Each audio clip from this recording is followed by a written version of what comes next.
Binigyan ko sila ng niyog. Tingnan mo. Oh.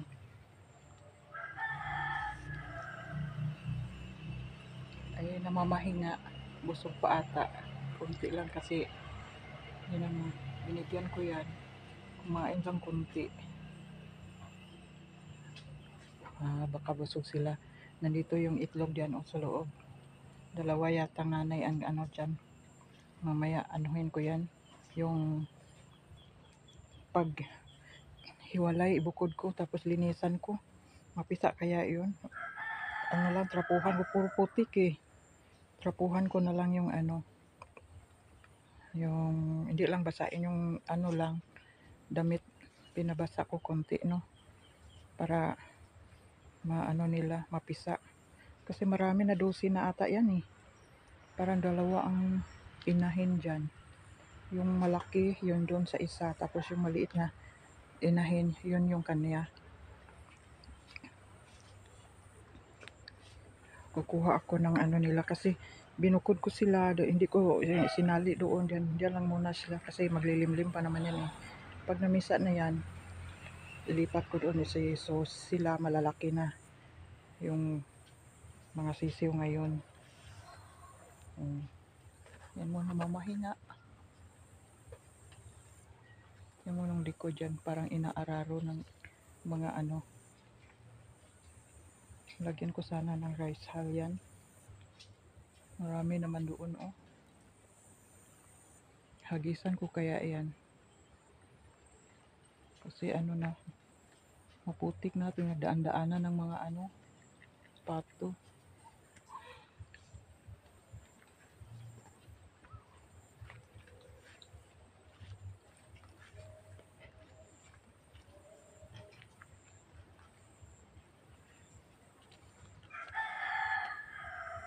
Nandito yata yung isa. Baka nangitlog na naman.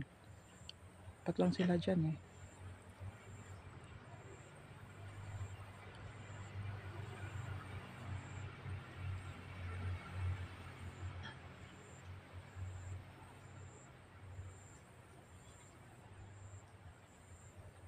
Ayan dyan ang pagkain nila oh.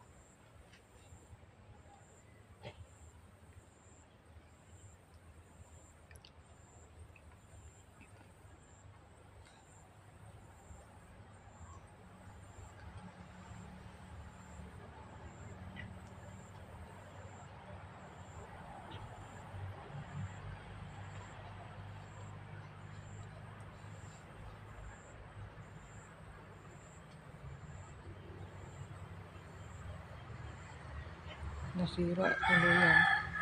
Ano lang yung batawag sa gabok. Yung luma na ba? Ang papalitan ko yan. Tingnan mo. Kakain siya. Yan yung nanay sa mga malalaking itlog. Yung maliit doon sa isa.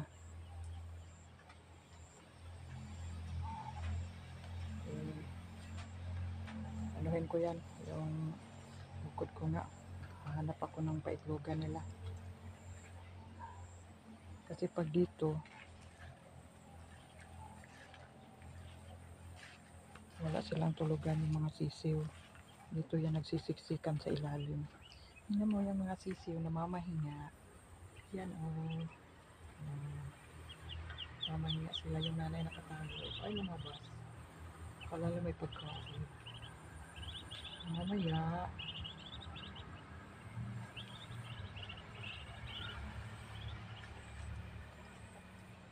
Yan ang binibiak ko.